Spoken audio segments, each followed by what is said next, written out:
I have Dr. Kissinger calling you now. Fine. Thank you. President on the line, sir.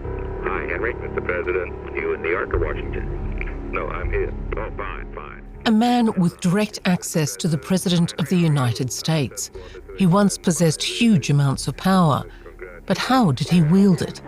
What indelible mark did he leave on the nation and the world? And what mark did it leave on him? More than a decade ago, we travelled to his guest house near New York for a rare sit-down interview. For the first time, Henry Kissinger agreed to an in-depth conversation about his life and legacy.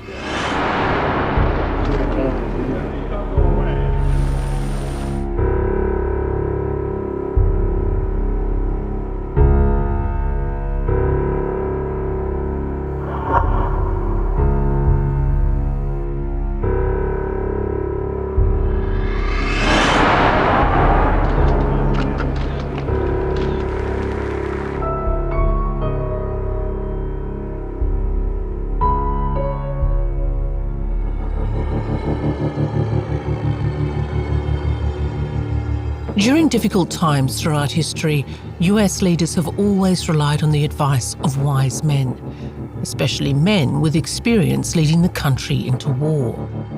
The nation was reeling after the attacks on 9/11, but how would it respond? Then US President George W. Bush consulted Henry Kissinger. For years, Kissinger had come and gone through the doors of the White House, and there he had changed the course of history. The president's got to be thinking strategically in order to shape events. And Henry Kissinger's a very good strategic thinker. He's made a career of being a strategic thinker. He's got a mind that works strategically. I see him regularly. US troops attacked Iraq. The invasion into this faraway country was disastrous. Was a swift withdrawal the answer? Once again, Bush turned to Henry Kissinger for counsel. Kissinger advised, "Don't give up. The US must win this war." I think you can learn a lot from history. The key is for a president not to get stuck in the past. One can learn from an experienced hand about how to deal with today's current problems. And Henry Kissinger's had a lot of experience. Henry Kissinger had the hard lessons of the Vietnam War to reflect back on, how it all began. US leaders believed they were in a global war. Back then, the war wasn't waged in the name of terror and radical Islamists. The enemy at the time was communism. What led us into Vietnam was to apply globally the principles that had been successful in Europe. It was the theory that if you could stop communist aggression, you then could build democratic societies and you could stop communism. And there was also the theory that communism was determined to overthrow the non-communist world. In the mid-1960s, the United States divided the world into friends and foes. Americans treated the precarious situation like a game of dominoes. If just one piece were to fall, just one nation, the next two would fall until they all did. That was the so-called domino theory, that if we who had become engaged in Vietnam against a far-flung communist attack on South Vietnam and maybe in the whole region, that if we pulled out and just let it happen, that other countries would be absorbed into the Soviet or the communist international system. They believed still in the late 60s, erroneously as it turned out, that there was sort of a unitary communist world out there, that the People's Republic of China and the Soviet Union were conspiring together with other communist countries. Therefore, they really looked upon how the extraction from Vietnam was to take place as being absolutely vital to the national interests of the United States. Henry Kissinger was no stranger to states that wanted to rule the world. He grew up in Germany in the Franconian town of Fürth. He was a Jewish child living under an anti-Semitic tyrant. I sort of took it for granted that Hitler used boys could beat us up on the street, and that there would be signs that Jews are Juden unerwünscht. I can't say I liked it, but I didn't suffer from it the way my parents did. His father was a teacher. Kissinger, a shy teen and avid reader, fled with his family to the United States. The year was 1938, not a moment too soon. In New York, Heinz became Henry. He embraced this new open society. There wasn't the constant feeling of mistrust and danger, at least not at first sight. Young Kissinger soaked in his surroundings and his newfound freedom. The impression was that it was a much more spontaneous life than what I was used to in Fürth. People were much more demonstrative in talking to each other. The concept of dating was unknown in Fürth in the 1930s. So that relations between the sexes and the relations were less constrained than they were in the middle-class Germany that I had grown up in. Reunion with his friends from Fürth, including Anne Fleischer, who would later be his wife of 15 years, who'd also escaped Germany. So had Kissinger's childhood friend Frank Harris. Both men joined the US Army, and it was time for another goodbye. At the Iceland restaurant, it was shortly before we entered the United States Armed Forces, and we were happy to be together and pledged that our friendship will endure and we will get together after we come back. Kissinger returned to Germany, the country where many of his relatives had been murdered. Now he was an American soldier in Krefeld. His division was tasked with establishing a civilian administration and tracking down Nazi perpetrators. I was full of hate, yes, because so many of my family and friends were killed, yes. I did not have the sense that this was an opportunity to get even. I had, in fact, the opposite sense. I thought if it was wrong for the Germans to treat the Jews as a category, it was wrong to treat the Germans as a category. After serving in the military, Henry Kissinger returned to the open society of the US. He'd previously worked in a shaving brush factory. Now, upon his return, he enrolled at Harvard University. He'd shaken his shyness and grown his self-confidence. His personal American dream was to become a political scientist. I was a student at Harvard, and he was, as you know, a fairly famous professor there of international affairs at the Center for International Affairs, where he was prominent, I think, from the latter 1950s. Had written a book in 1957 called Nuclear Weapons and Foreign Policy. Kissinger analysed the looming threat posed by the Soviet Union. He developed a concept for the limited use of American nuclear weapons. The book sparked a conversation. It was a seminal work. It enabled people to make their own judgment about nuclear strategy for the first time. That didn't mean one would necessarily endorse Kissinger's opinion, but it was a significant contribution to our understanding of the deterrence strategy, for example. Vote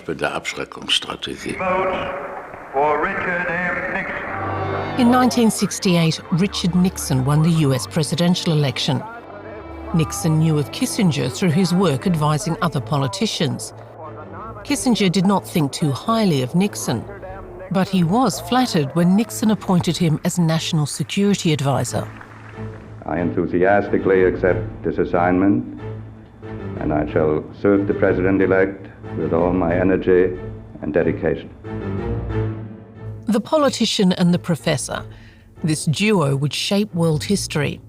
Nixon had campaigned on the promise to end the Vietnam War. But at the beginning of his term, both men were in over their heads. When we were still finding out the location of offices in the White House, before we could do anything, the North Vietnamese started an offensive in which 500 Americans were killed a week. And much of that came from these sanctuaries. We took this for 4 weeks, and we had suffered over 2,000 casualties. In the first month of Nixon, we suffered from a deployment that we had not put there. More casualties than America suffered in 3 years in Iraq. Nixon and Kissinger's first covert operation was bombing Cambodia, where North Vietnamese soldiers were hiding. Cambodia was officially a neutral country during the war. Under no circumstances could the truth behind the attacks come to light. Were they trying to be truthful with the American public, or were they trying to hide the truth, including the reality of what was going on in the war in Vietnam, just as now we have had a president and a national security advisor and a secretary of state who have hidden the truth, and a vice president, about the reality of what's happening in Iraq. There is a line from there to there.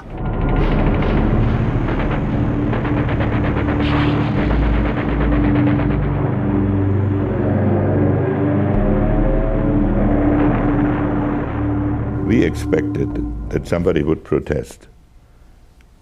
Cambodia, North Vietnam, Russia, somebody. We would then have said, let us have a UN investigation of what went on there. And we are willing to pay damages for any destruction that we caused. To our absolute amazement, nobody protested.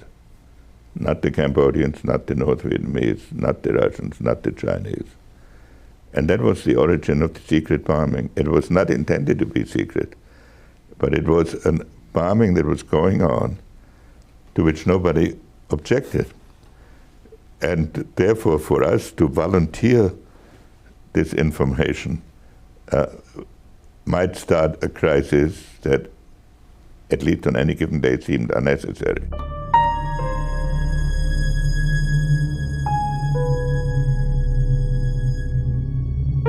He's a very, very intelligent man who believes, from his point of view, I don't share this, but from his point of view, he really believes that if you're unscrupulous, that you cannot allow scruples to come in the way of serious political purposes.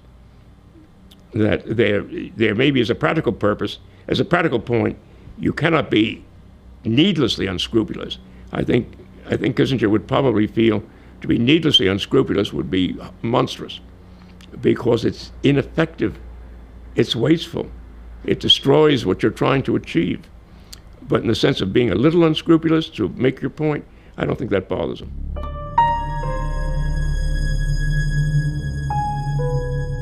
The bombing of Cambodia was not kept under wraps for long. There was a leak among top Washington officials, and a reporter at the New York Times broke the story.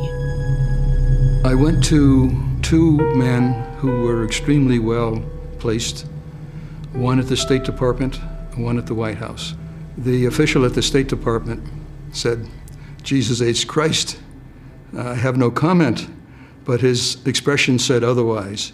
You could tell from his expression that he was amazed that someone had put these pieces of top secret information together and came out with that scenario. I then went to the White House person and did the same thing. And he said, "You know, I've never lied to you, Bill, and I won't start now. So let's change the subject." At that point, I realized that I clearly had the story and wrote it. Kissinger was relaxing in Florida with the president, as he'd do more often in later years. The peace and quiet was punctured when security advisor Kissinger found out about the New York Times exposé. The secret bombing of Cambodia was a secret no more. They were furious. They were furious at the leak. Nixon, of course, wanted to, as usual, as you could see over the successive years, Nixon wanted to find the leaker. Kissinger did too. This was the first big breach of security, as it were, inside the administration. They were only a few months old, and already one of their most secret moves in foreign policy had been revealed on the front page of the New York Times. Who was behind the leak? To track down the source, the FBI tapped numerous telephone lines, including those of Kissinger's closest aides. What part did Kissinger himself play? I'm not here to say that I enjoyed or approved Henry Kissinger going along with wiretapping of many of his closest associates, including me. I think it was a mistake. Having said that, I did not hold this against Kissinger fundamentally, because I did share his view that the leaks were serious. I do not agree with people who do leak.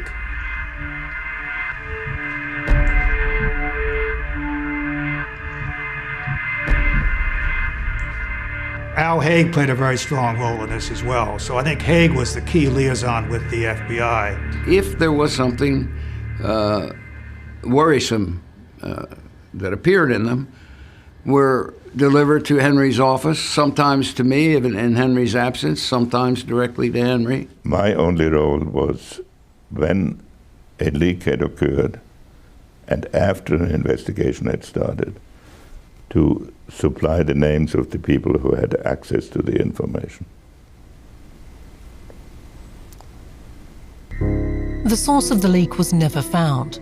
Kissinger, meanwhile, had become one of the most influential men in the United States. Even then, Secretary of State William P. Rogers stood in Kissinger's shadow.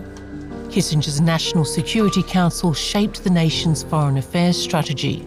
He had vast amounts of power, but very few friends. In those early days, early months, he was exceptionally careful about what he did, how he did it, and he was very difficult with all of us who worked for him. And I mean by that, double check everything we did and so forth. I don't think he was loved or particularly liked by the people who worked closest with him. I think there was a kind of loyalty because they respected his competence, his substantive ability, but I don't think anyone particularly liked him as a human being.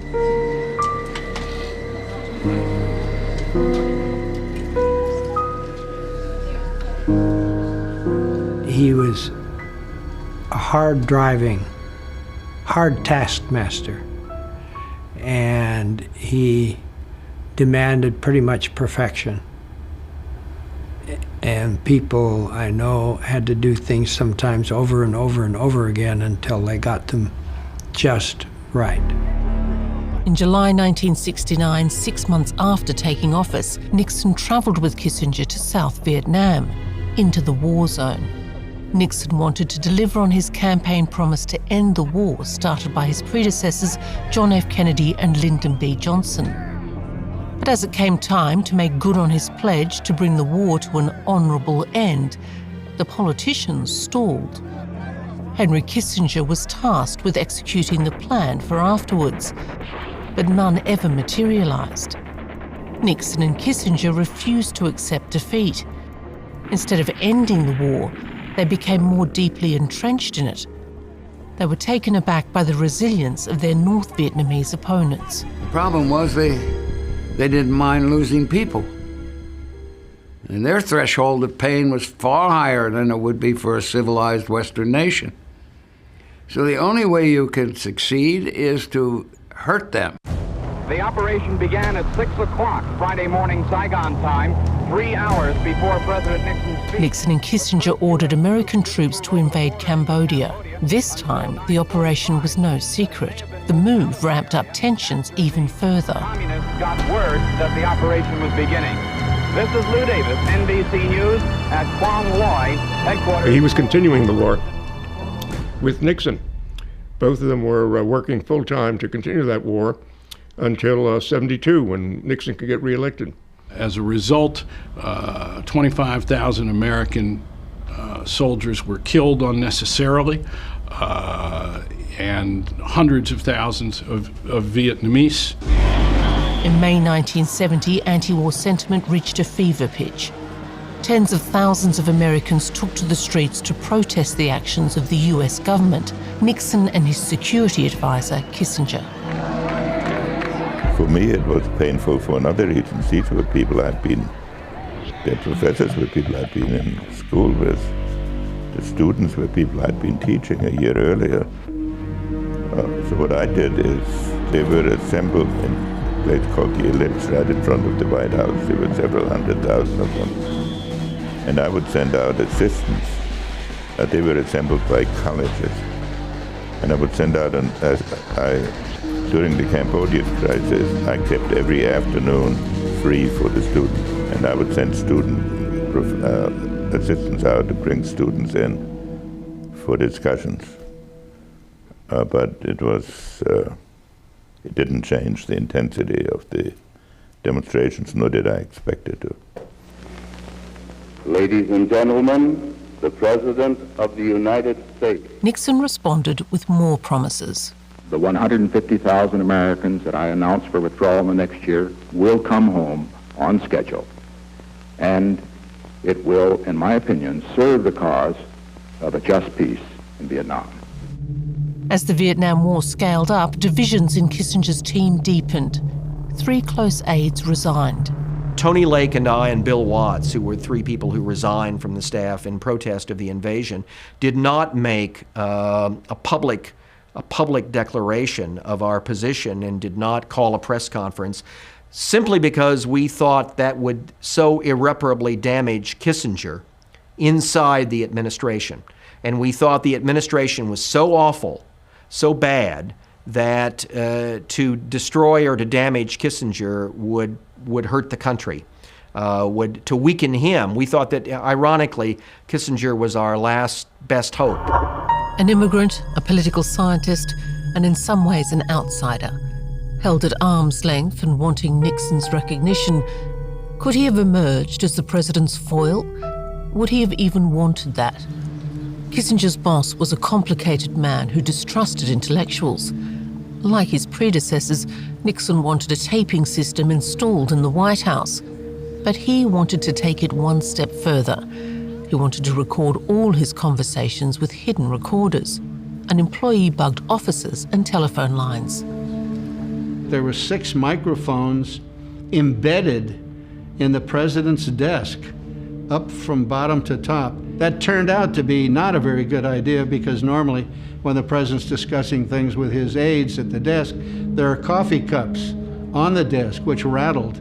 Over by the fireplace where the president always sits with very important state visitors, there were microphones in the base of the lamps. In the cabinet room, they were on the base of the lamps on either side of the wall. Then they're on all the office telephones, and in the president's sitting room, over in the residence, he had a habit of sitting in the Lincoln room, which is just a sitting room. That phone and that room were also bugged.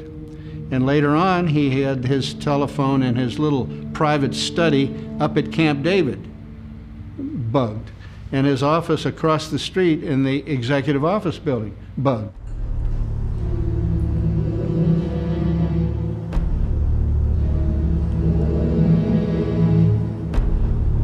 I learned it, when did I learn it? I learned it only in May '73, about 6 weeks before the taping system was established. When General Haig became advisor, he told me, I was shocked.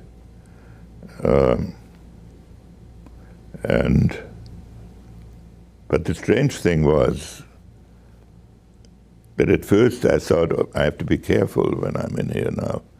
But after 3 or 4 days, there was really no choice. You could not compose something for the tape while you were talking to the president. So for the 6 weeks the tapes were in operation that I knew about it, it'd be interesting to compare whether what I said was significantly different from before. I've never bothered to do this. I would guess not, but it's a terrible system.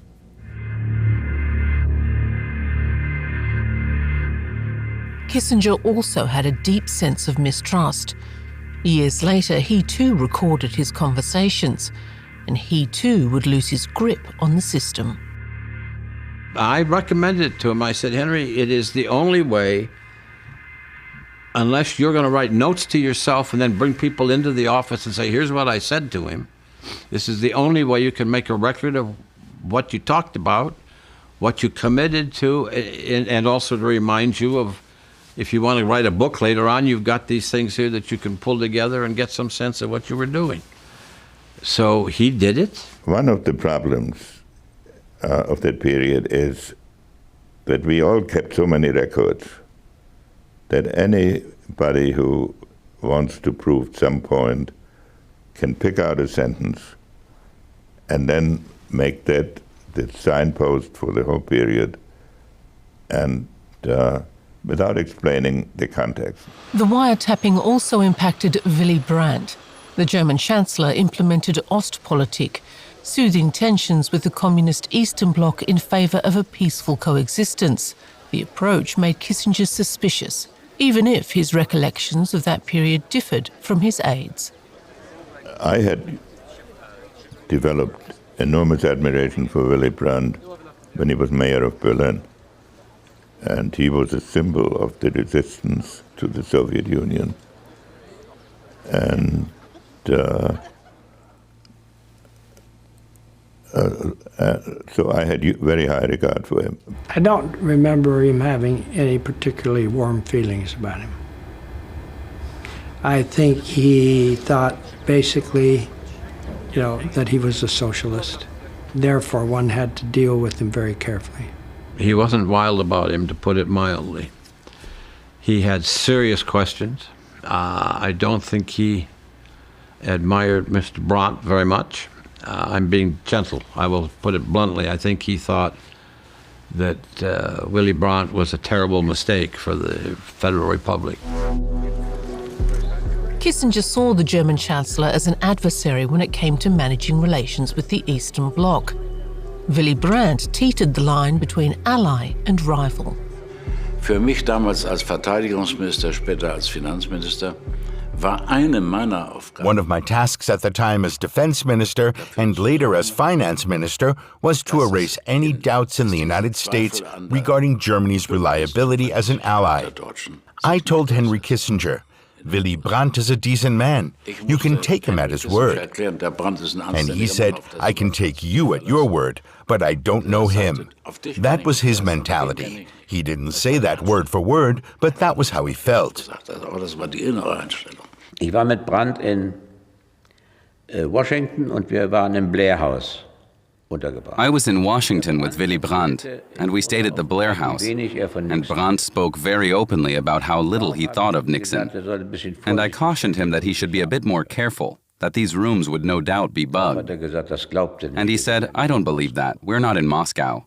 And I replied, well, I do believe it. In any case, he grew more cautious. And in the end, it was true, it was bugged. Of course, it ended up on Nixon's desk, and Nixon asked Henry. And of course, Henry told his president, who was a difficult man psychologically, what he wanted to hear.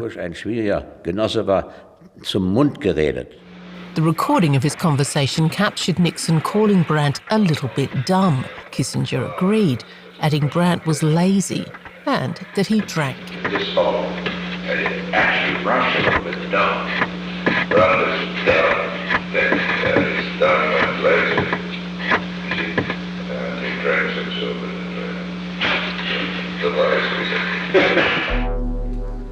But the real tension between Willy Brandt and the Americans ran deeper. Kissinger harbored a sort of political jealousy, fearing the Germans would become too cozy with the Russians. We were initially suspicious of Ostpolitik because we thought it could be the beginning of a separate German approach and lead to a new kind of German nationalism. The Ostpolitik, in Henry's view, and I think with some justice, sliced underneath Henry's attempts at what was the term we were describing, détente. Brandt pursued his policy openly, something Kissinger couldn't afford to do. He had to circumvent the public eye when reaching out to the communists, or else the backlash in the US would have been too great. Kissinger wanted to visit China, but the trip needed to be kept under wraps. He'd have to go via Pakistan. The cover story was going to be that Kissinger was going to get a stomachache and have to spend time in a hilltop retreat recovering. The problem is he got a real stomachache while he was in India before he even got to Pakistan. And he had to hide that because he couldn't have two stomach aches, so he had to suffer the real stomach ache to preserve his cover story. We got to Pakistan. In Islamabad, Kissinger greeted reporters as he would have on any other trip. It was crucial that no one could catch wind of the fact that Nixon's security advisor was headed to Beijing. It was all a big ruse, in which the Pakistani president played along. In the middle of the night, we packed in our hotel and were driven secretly to the Islamabad airport by the Pakistani foreign minister and got on President Pakistan's airplane.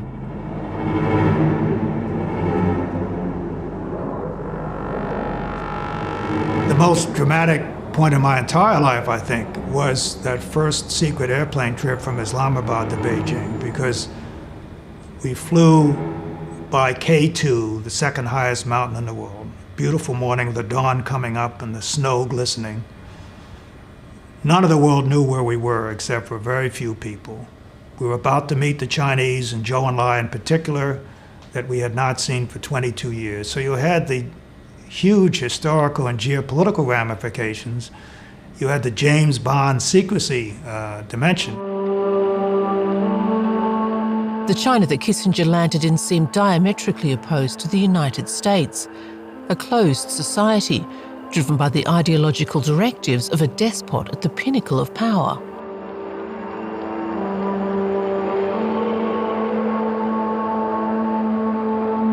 China under Mao Zedong was a pretty nasty place. And the opening to China was a product of the belief that we needed to work with China in order to balance the Soviet Union.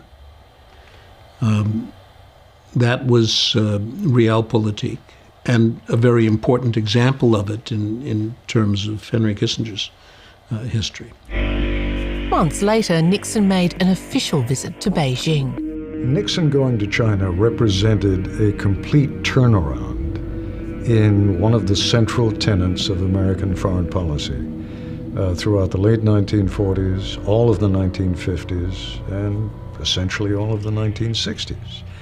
And that was that we could, in effect, make China go away by pretending that it didn't exist.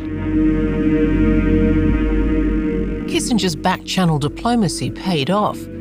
US officials stepped foot into the world of their ideological adversary for the first time, as the world watched. Henry Kissinger had moved the needle, nudging the nation into a new chapter of foreign policy. The meeting with Mao Zedong had the potential to steer the course of history in a different direction. He lived in a residence in the Forbidden City, which was very simple. The first few times I saw him, there was a bed actually in his study. I don't know whether he had a more palatial residence, which he didn't show. He himself, but there was this atmosphere of mystery.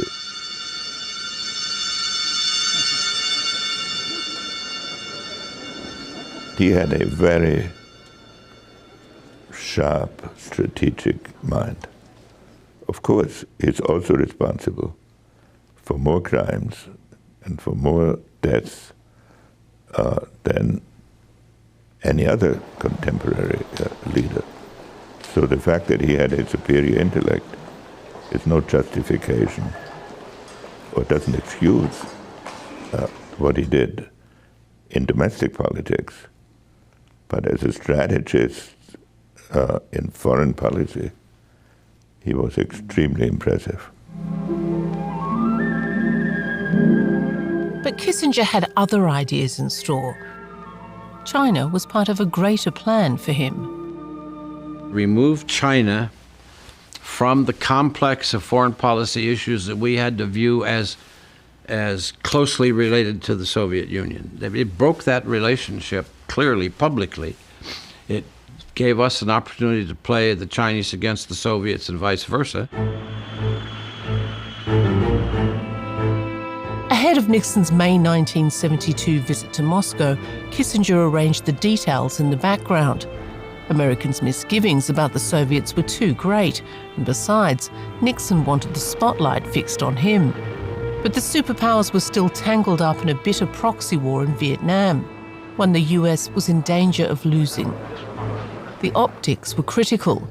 The summit in Moscow could not look like a meeting between a winner and a loser. Behind closed doors, Kissinger fought with the Soviets over protocol.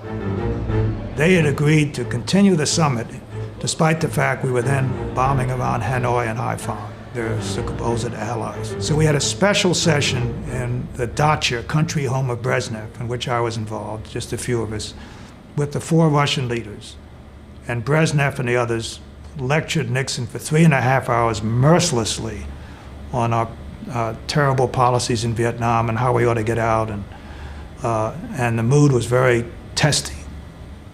When this was finished, we went upstairs, and Brezhnev and all the others completely changed their mood, offered us vodka, started singing and cracking jokes.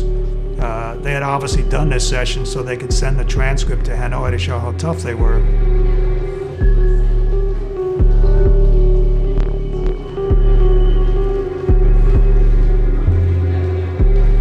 He did not have the brain power of the Chinese leaders or of, say, Kosygin, but he had a sort of fundamental instinct, and I thought that he really wanted to achieve peaceful negotiations with the United States, and he was willing to cut some corners in order to do it. And in some ways, I thought of him later as sort of a forerunner of Gorbachev, in the sense that he had understood there was something wrong with that system. The summit where foes met face-to-face was rife with symbolism.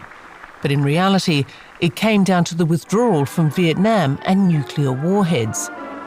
Who was calling the shots? Kissinger had precious little time to figure out Brezhnev's strategy. He had understood that a prolonged confrontation with America would drain the Soviet Union. And so on practical negotiations on weapons, he was very, by my sense, quite cooperative. I know there was a big debate in America that they were threatening to achieve a first strike capability. I never believed that, and history has shown that it was total nonsense. Cocktail diplomacy went too far for many people's tastes in the US. Was Henry Kissinger gambling with the nation's pride? He believed that he had to maneuver in an agile and sometimes quite cynical way in order to compensate for the absence of strength in the American position. And if you ask about realpolitik in that context, I think it was the view that you have to be prepared to do things that you would rather not do, and that you wouldn't do if you were not in the circumstances that you found yourself in. And it doesn't go as far as saying the end justifies the means, but it certainly tends in that direction. I don't think he was overly swayed by sentiment or emotion or the kinds of ethical principles that two men are obliged to operate under. Nations operate in different ways.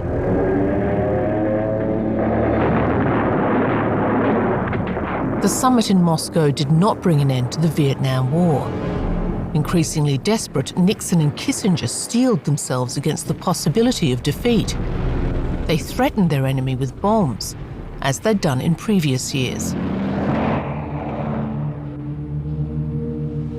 President Nixon was becoming increasingly unpredictable, not only to his enemies, but to his closest aides. There was speculation whether the US president was truly sound of mind. But Kissinger shrewdly capitalized on his president's weakness, turning it into a strategic strength. The madman approach to international relations was quite unique. Nixon had this theory that if he could project a kind of irrationality in his behavior, that it would intimidate, frighten these foreign governments, the Soviet Union, China, the Vietnamese, and so on. So he cultivated the image of the unpredictable president who might do something really crazy, something really awful. People wondered, how far would Nixon go really? Would he use nuclear weapons? Anybody who knew Nixon would tell you that he often made exorbitant statements, that this was his way of letting off steam. It never meant that it was an actual policy.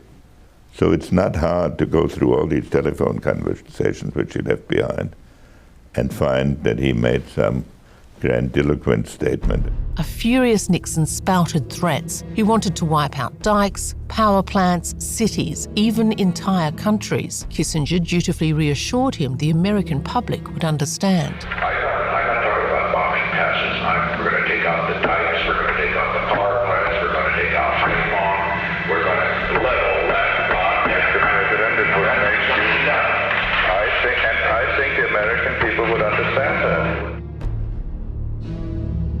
Kissinger frequently used the unpredictability of President Nixon as a tool, sometimes as a rather delicate tool, sometimes almost like a sledgehammer. But the line would always be, look, I understand what you're trying to say. I understand what your point of view is, but you have to understand I am representing this very unpredictable, sometimes I think he might even go so far as to say this maniac back at the White House. And while I might be inclined to go along with your point of view, he would not. So he used Nixon. Nixon used him. Nixon deliberated deploying nuclear weapons, the worst-case scenario that Kissinger had long since considered. What he said was actually not wrong. What he was saying was that in the nuclear age, the risks of war are so great that unless you can convince your antagonist that you might go further than you would normally expect, he will not take you seriously. That was a correct analysis. But if you look at what he actually did, he did in foreign policy, I cannot think of any irrational act he took.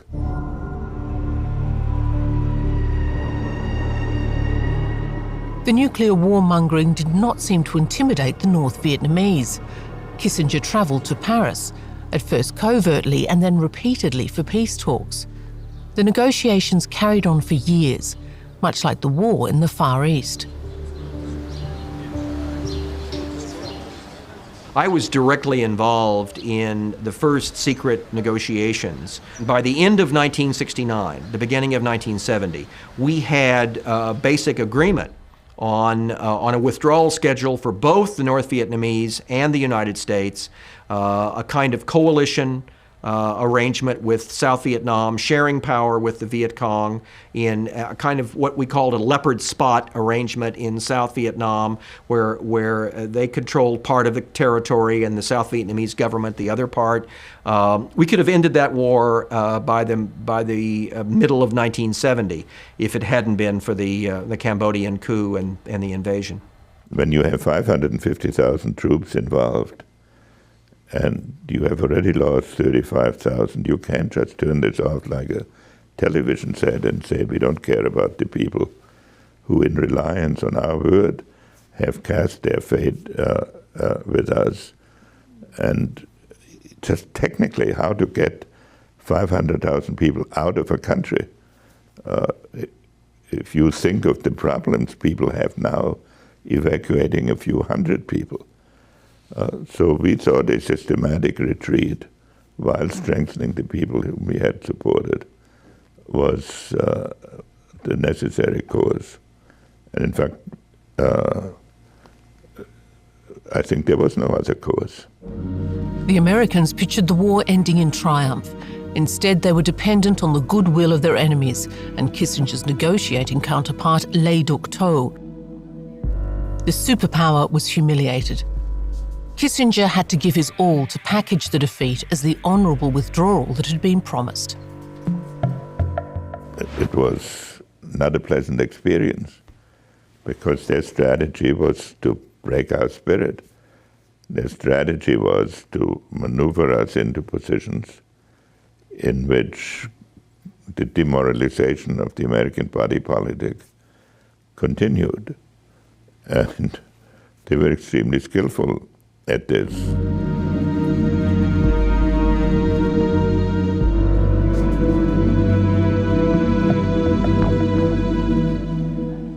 The following statement is being issued at this moment in Washington and Hanoi.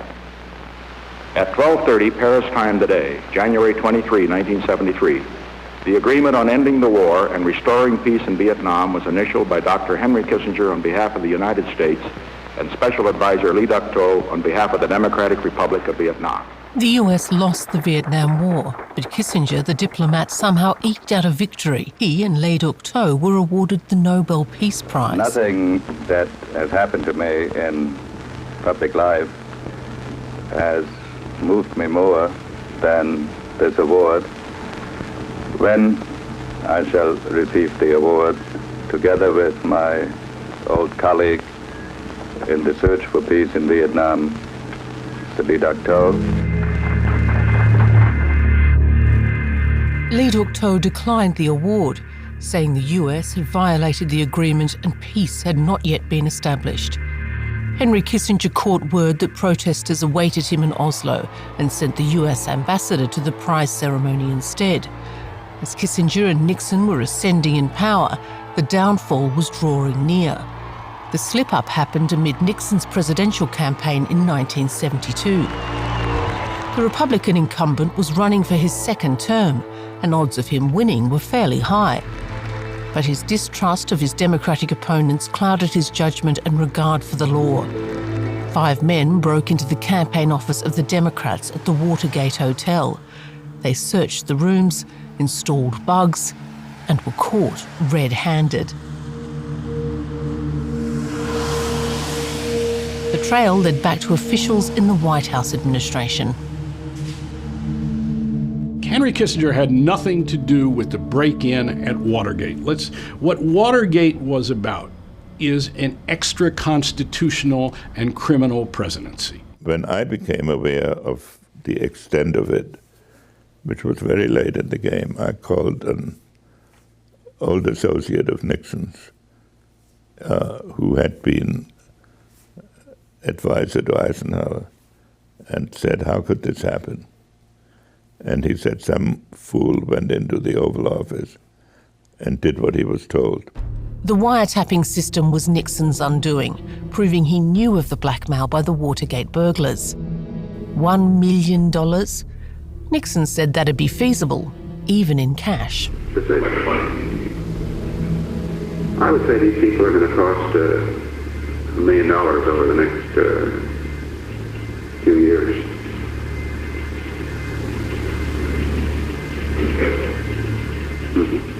Where you can get $1 million and you can get it in cash.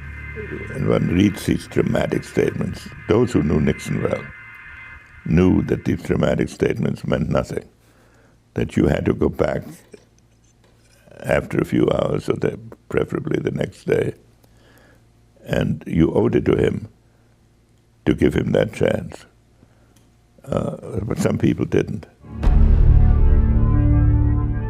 Kissinger and Nixon had been victorious in the past, but their methods of backroom wheeling and dealing had caught up with them.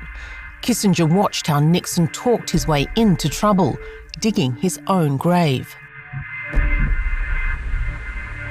Good evening. I had no prior knowledge of the Watergate break-in. I neither took part in nor knew about any of the subsequent cover-up activities. I neither authorized nor encouraged subordinates to engage in illegal or improper campaign tactics. That was, and that is, the simple truth. The facade crumbled. John Dean, the official who told Nixon about the blackmail, testified. At that point, the truth about the White House wiretapping system hadn't yet come to light. Everything that John Dean was saying, I knew was true. I knew the system so well. First time I began to think about the fact that Then I was called, shortly after John Dean was called. The equipment allowed for a lag so that no portion of a conversation would be omitted. I knew how much these tapes meant to Richard Nixon. I knew how much the secret of the tapes meant to him, and now I was telling the whole world. I was a fan of Richard Nixon. I'd been on his staff for those 4 years. I felt honored to have been there. And now I was the person who was going to cause great discomfort for him and harm to his presidency.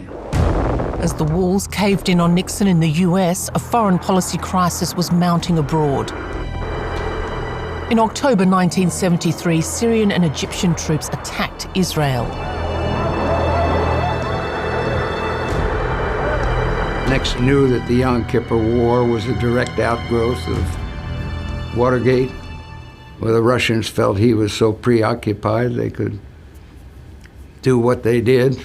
On the one hand, that was an extremely tense situation. On the other, we saw it as an opportunity to begin a peace process.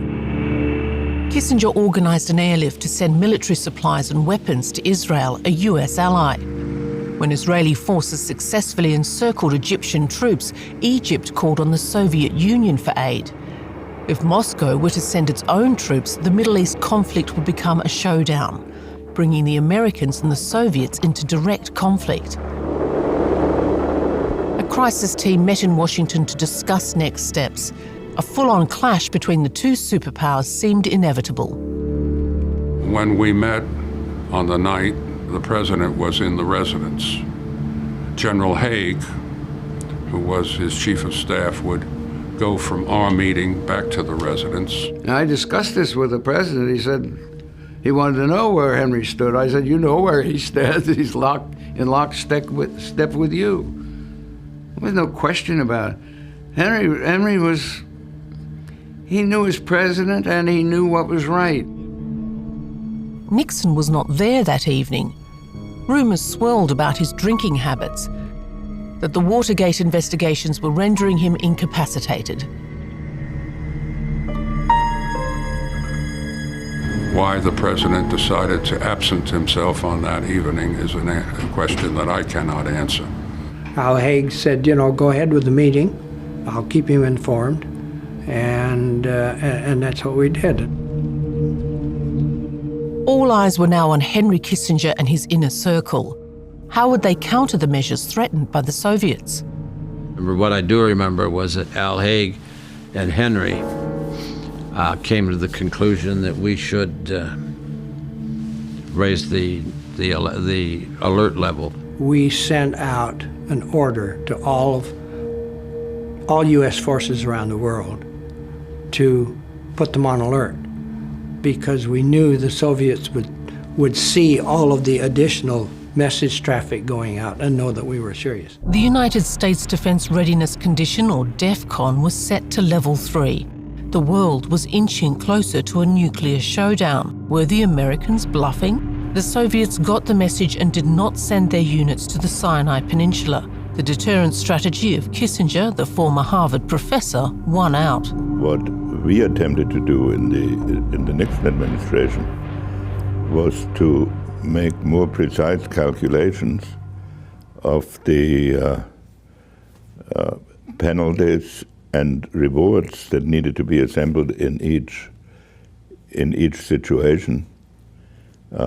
We never had the idea that we would overwhelm other countries with our power, but we did, and we always offered the possibility of negotiation. But we did believe that power was an important element in international relations, among others. Was he ready to use nuclear power? No, I think he had the conviction that if he was ready to, then he would never have to. That's what deterrence is all about. So you have to be ready to use it? If you don't want to use it. If you want to use it, let the other side think that you won't. Then they'll use it. With the strength of the US military behind him, Kissinger flew to the Middle East. For weeks, he bounced between the capitals of the region, practicing shuttle diplomacy. While everyone around him might be collapsing from fatigue, he was still going on. And one of the things that I will remember most was the constant sitting there thinking, when is he going to go to bed so that I can get some sleep myself? There were times when we traveled back and forth for 16, 18 hours a day, where you might hit 2 or 3 or 4 different capitals in one day. In the end, Kissinger managed to ease the tensions in the Middle East, at least temporarily. He enjoyed some time off under the watchful eyes of the press.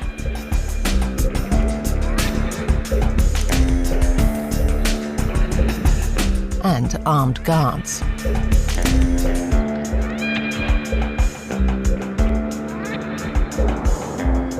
Kissinger had brokered a ceasefire in Vietnam and established some semblance of peace in the Middle East. His reputation as a great statesman of foreign policy was solidified. And his pragmatic style of politics, known as realpolitik, was praised too.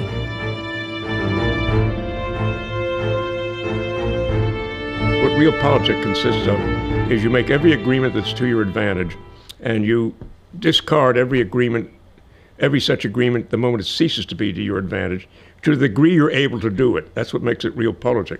You can't always do what you want to do in realpolitik, but you have to know how to get the maximum out of each situation. And morals have absolutely nothing to do with it. Henry Kissinger was the architect of a new American world order, and not everyone fit into it.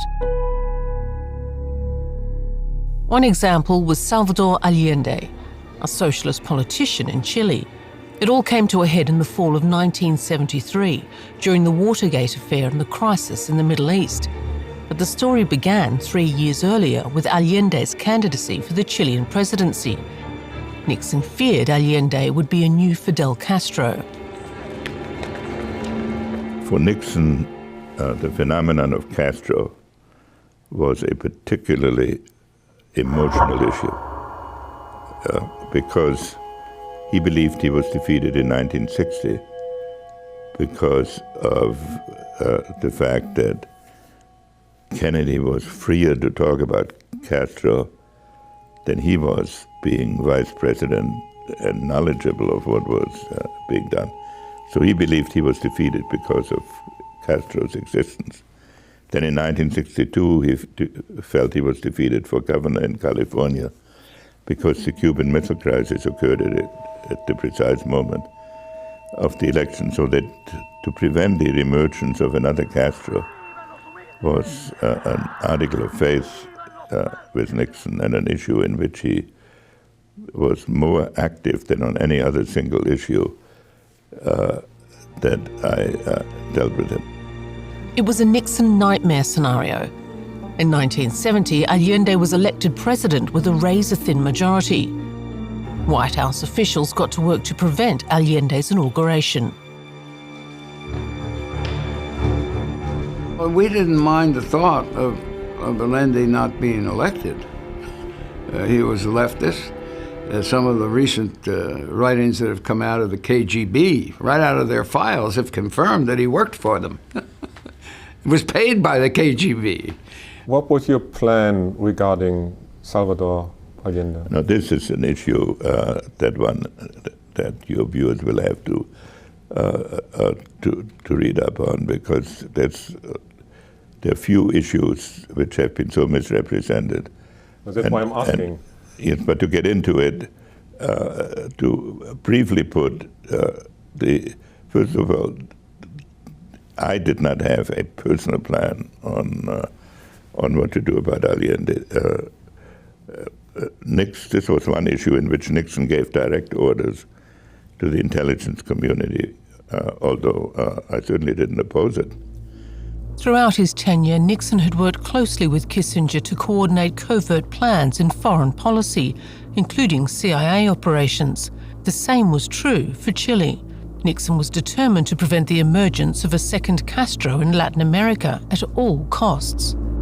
The intention was to find a way. The reason that Allende technically won, he only had something like 36% of the vote, and his principal opponent had 1% less. But if you added the non-communist votes together, they were about 60+%. So the general strategy was to find a device by which an election could be held between two candidates. In Santiago, the CIA urged the commander-in-chief of the Chilean army, General René Schneider, to call a new election. While the Constitution afforded him the right to do so, the general refused. He didn't want to interfere in politics. The CIA backed one group, which was designed to build an alternative to Allende and provide funds for that alternative. But they kidnapped one of Allende's military. And General Schneider. Yeah, and he was killed in this very stupid thing that they did. But that was not done with American approval or American plan. That was not an American plan, but it was CIA funded, therefore they were responsible in terms of many of our legislators. The assassination of General Schneider did not prevent Allende's inauguration, and so a battle began on uneven playing grounds, with Allende in South America and Nixon in North America. Nixon was determined to make life as difficult as possible for Chile's new president.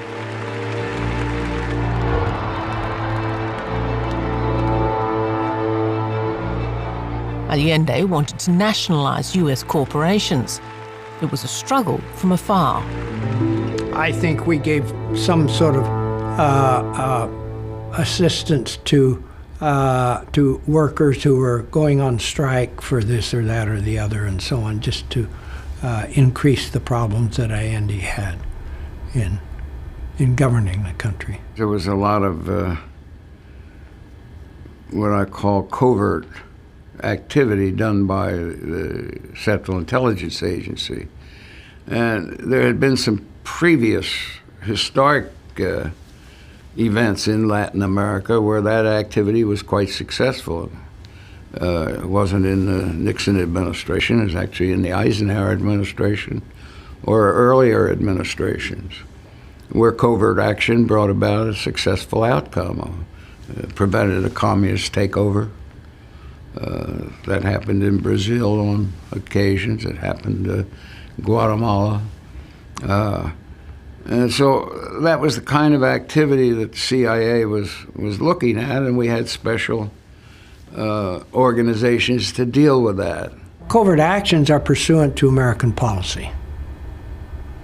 And while the president is responsible for covert actions, the CIA is under the general control of the National Security Council. So it was his responsibility. Well, he certainly played a role, yes, of course. The CIA financed Chilean opposition groups which wielded every mistake made by Allende's socialist government to their advantage. The result was massive unrest. From the start, Allende's adversaries knew they could rely on US support. The pressure on Allende mounted until it had become practically unbearable. they had committees that worked and considered these plans that were be proposed perhaps by the CIA or the Pentagon to take some action which was covert in nature. What was Henry Kissinger's role? He was a member of the committee. He chaired the committee, I believe at that time, under the system that was set up. But it didn't mean he had a carte blanche. This had to be agreed to by all of the departments and the framework. So he had to coordinate these actions? And not only coordinate them, but be sure everybody agreed to them. We don't know what personal conversations took place because a lot of those conversations are still classified. A lot of those transcripts were never released. But we know that he was very aggressive in interagency meetings, in transmitting Nixon's orders to the CIA to do something about Allende, yes, and that he was very vigorous in carrying out the president's orders. As control slipped away from the Chilean government, a group of military leaders decided to stage a coup.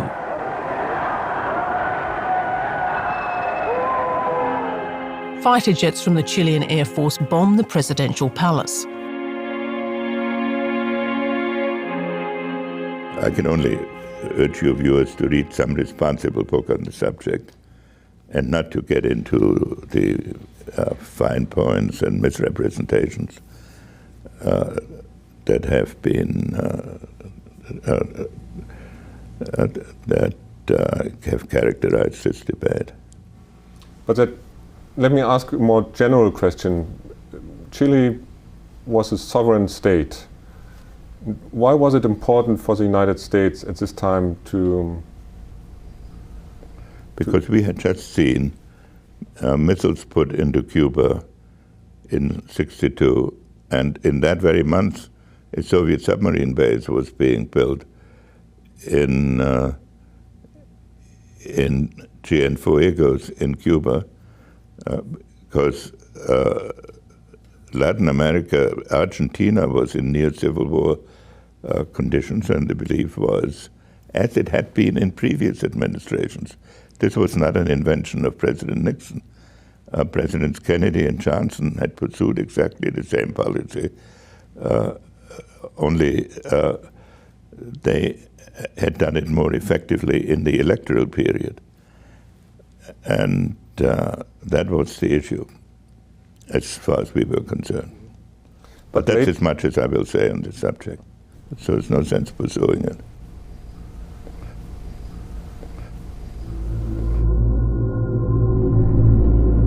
Salvador Allende was found dead on September the 11th, 1973. It was unclear if his death was a murder or suicide. 5 days later, Nixon, clearly in good spirits, called Kissinger. A transcript of their conversation captured their mood. The president opened with small talk. Where are you? In New York? No, I'm in Washington. I'm working. I may go to the football game this afternoon if I get through. Good, good. It's better than television. Nothing now of any importance? Nothing of very great consequence.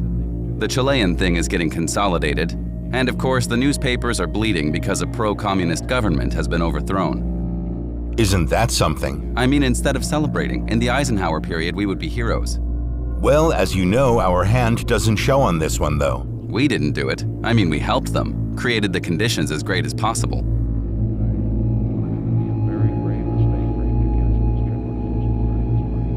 I don't think they admired him greatly. And I think the evidence, as I said, has now come out that he was indeed being paid by the KGB. So this was reason for joy, I believe. Well, after all, this was a Cold War, but it was a war. Kissinger and Nixon both bear some kind of indirect responsibility for the death, not only the death of Allende, but all of the casualties of that coup. That coup was essentially made in America. And the encouragement to the Chilean military, the green light that we gave them in so many different ways, as well as the very material aid that we gave them, was responsible for the awful repression of that country for years to come. Yes, of course they bear responsibility.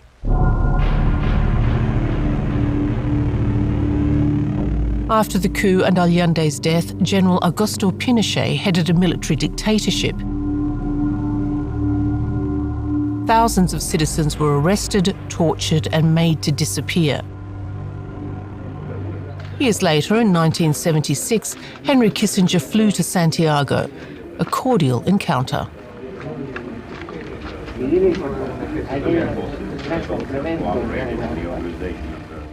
Our general strategy in human rights was to conduct it with a policy of engagement. That is to say, that we used our influence with Pinochet to bring about the release of prisoners and to humanize his conduct. Kissinger's realpolitik was I would say, amoral, yes. There was a deliberate ignoring of what a country did inside its boundaries. Our only criterion for judging it as our friend or foe was what its foreign policy was. There was a deliberate blind eye turned toward how it treated its own citizens. And I think that often amounted to violations of international law. Human rights was an alien concept to Kissinger. One can look at it 30 years later from the posture of a different approach and start second-guessing the conversations. But if you read my conversations with Pinochet, you can say, on the one hand, I was too polite to him. On the other hand, you can also say that the only conversation that I've had with him, that 4/5 of it concerned human rights issues, put in a very polite way and not in a confrontational way. So that would have to be judged, but it's not a subject I will pursue.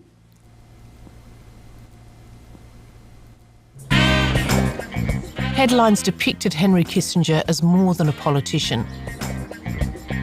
He rose to a pop star level of fame and enjoyed his life in the limelight, especially when women were around. He understood star power and the power of celebrity and used it very effectively, especially because he was around people who were otherwise gray.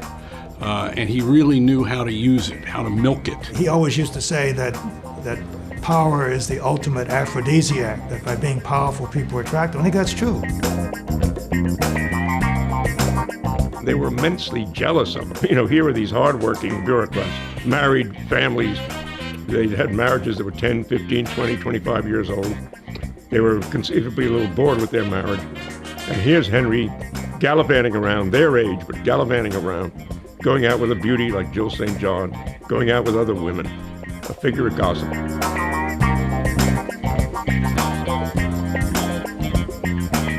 I've always believed that Henry, in a way, had an inferiority complex, and that one of the things that drove him to be so good at everything he did was, in fact, that underlying insecurity.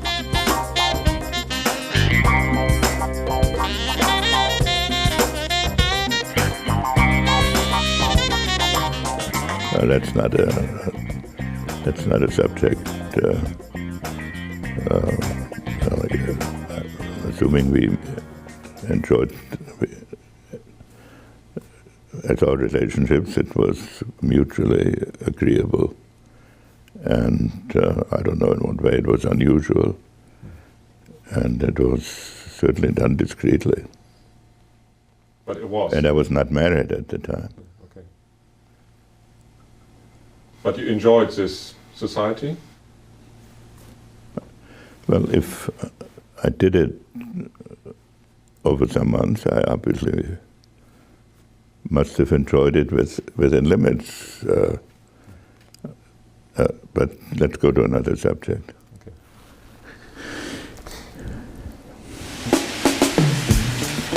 In the fall of 1973, Nixon gave Kissinger a second job, Secretary of State.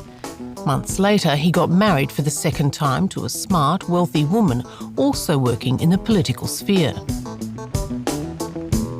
Afterward, the reaction in the Jewish community was very unpleasant in many ways. It was bad enough that he was marrying a Gentile, but worst of all was that it was on a Saturday. Kissinger departed for his honeymoon with Nancy, The press tagged along. So you took everybody by surprise by getting married. How sudden was it really?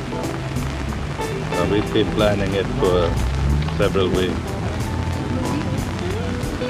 You were very famous for your, how can I say that? For your acquaintances, female acquaintances. And do you believe that this was more of a campaign, a publicity campaign, rather than true? I couldn't possibly admit this. A number of other bachelors are very grateful to me this week. I thank God for when he got married was that he went home at night. And I didn't have to stay there until 10 o'clock at night every night, cleaning up after him or whatever. So I was terribly grateful when they got married.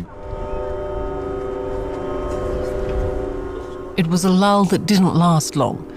In Washington, the Watergate scandal spread and reached Kissinger. As both Security Advisor and Secretary of State, he had more power than ever before. But an old story concerning Kissinger's early days in the administration resurfaced.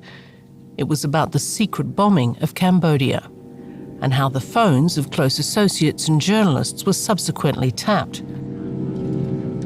For all their many differences, were Kissinger and Nixon kindred spirits who had become similar in their mistrust? Would Kissinger survive his own Watergate? Well, we found out that Kissinger, that the so-called plumbers who conducted these wiretaps had worked under a deputy to Kissinger, that the wiretap conversations had gone to Hague, had gone to Kissinger, and that this was an operation that was very much centered around his office.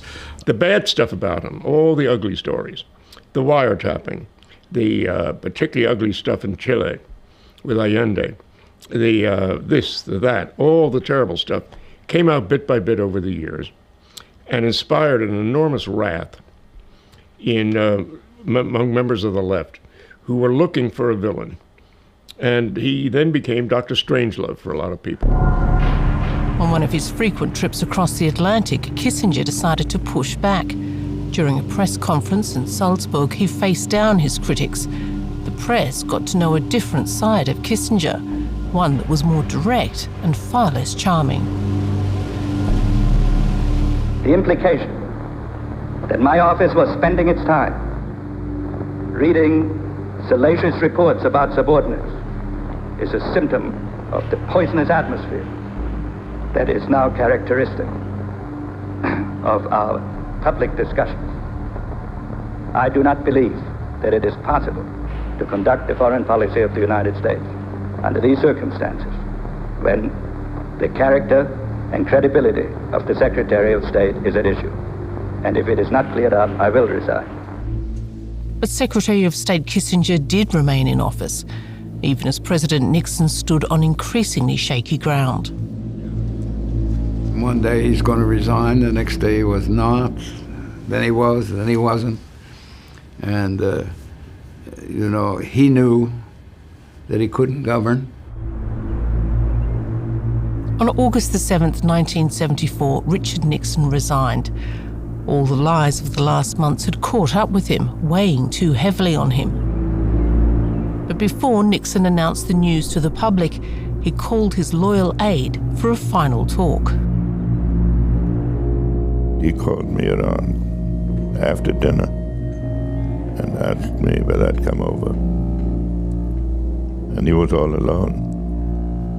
And he had told me a few hours before that he would resign. That he would resign the next night. So he asked to review where we stood in foreign policy, what had been achieved. And he was, of course, extremely despondent. And I said to him that history would treat him more kindly than his contemporaries. And he, in a typical Nixon way, said, it depends who writes the history.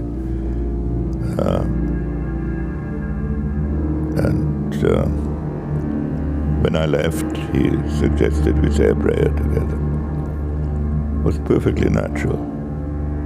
It was the end of a man's public career. When Kissinger returned to his office, the phone rang. The president was shell-shocked. Kissinger reassured the president that if he were to ever talk about their meeting, it would be with the utmost respect. But because the wiretapping system was still installed in the White House, there was reportedly a highly personal tape of Nixon's call. I made sure that the tape didn't go anywhere, yes. Could you describe this? No, I never, I don't know where it is now, and I never listened to it. You never listened to it? No, I did not. So what did you do with the tape? I never listened to it. Did you destroy it? It was obviously so intensely personal that yes, I did destroy it.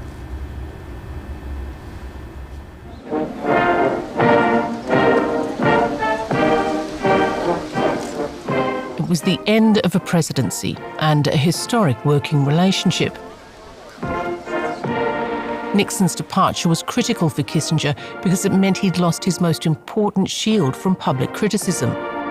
His new boss, President Gerald Ford, would not fulfill that role. I had been used, as I said earlier, by the media in part as an alibi for their hatred of Nixon.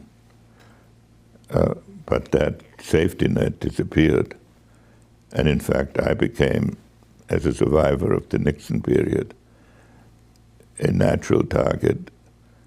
And it was easier to attack Ford through me.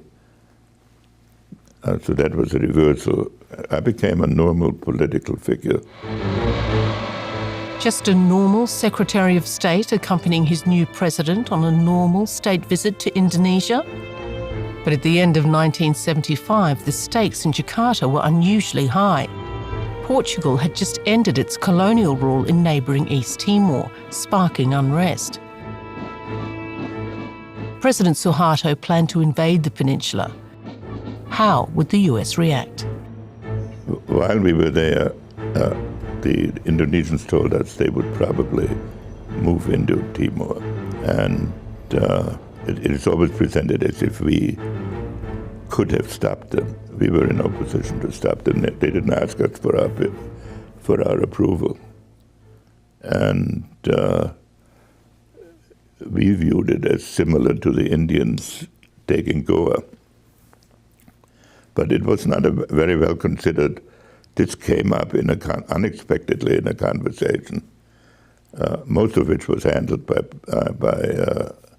President Ford. And again, if you read the actual text of that conversation, it was about 5 minutes were devoted.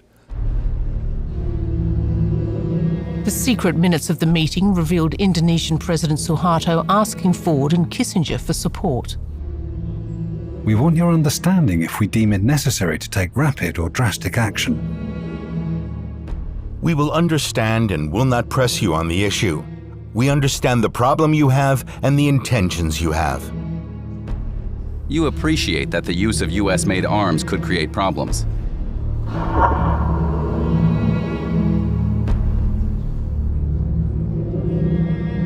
It's important that whatever you do succeeds quickly.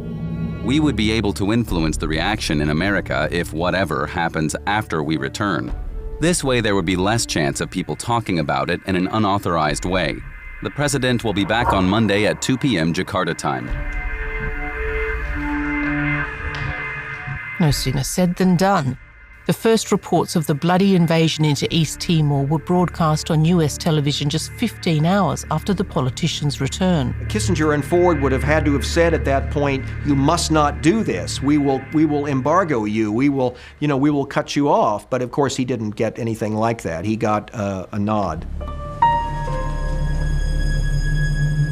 Throughout his career, Henry Kissinger experienced both triumph and defeat. But one defeat in particular still haunted him and the US even decades later.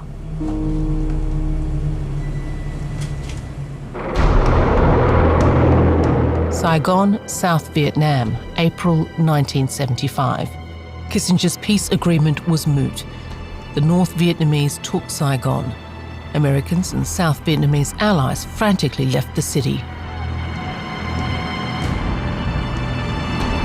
Kissinger was very conscious of the fact, and remains to this day very conscious of the fact, that every time the United States pulls out of a country, leaving an unfinished foreign policy commitment behind, it makes it more difficult the next time around to get some country to commit itself to a joint venture with the United States. The crisis team, which included Ford's Chief of Staff, Donald Rumsfeld, was on high alert. News out of Vietnam suggested impending chaos. The officials debated if the US should respond with bombs. Was it better to withdraw or counterattack? I talked to Henry and I said, this thing is going to pot, and we have to do something. He said, Al, you'll have to talk to the president. There were some tensions between Henry and Ford's, not President Ford himself, but his people.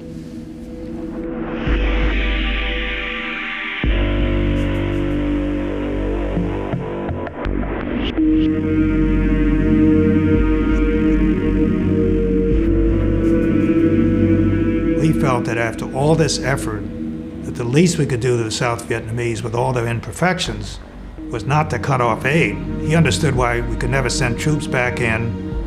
He obviously wished we could have bombed in response to Hanoi's violations of the ceasefire. I think Henry Kissinger, had it been possible, would have taken action. I have no doubt about it. Had it been possible. The US leadership was divided. It had snowballed into an untenable situation on the other side of the world. Kissinger and Ford needed to make a decision.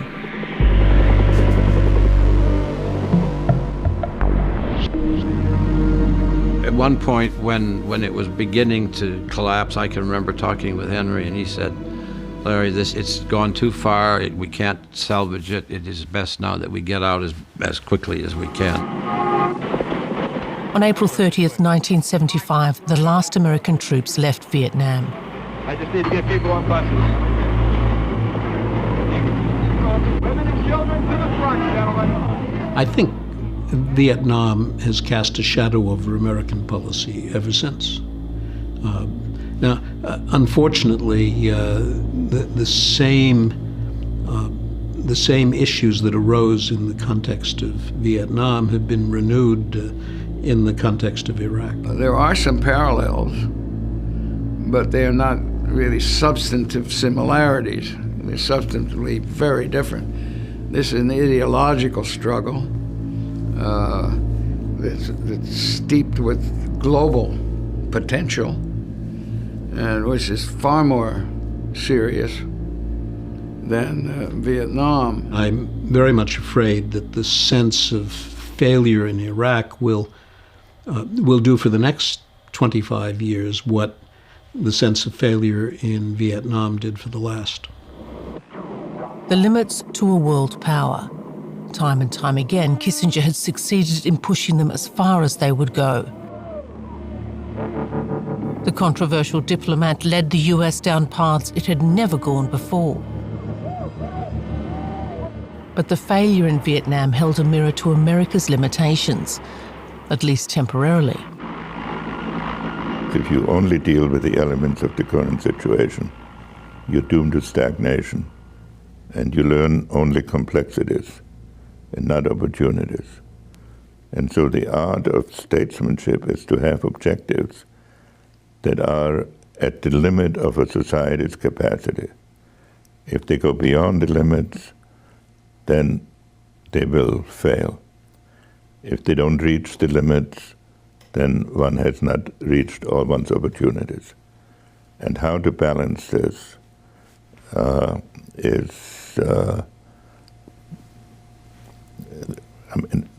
that this needs to be understood. I think that's something I've learned in my experience. Henry Kissinger's tenure as Secretary of State ended in 1977.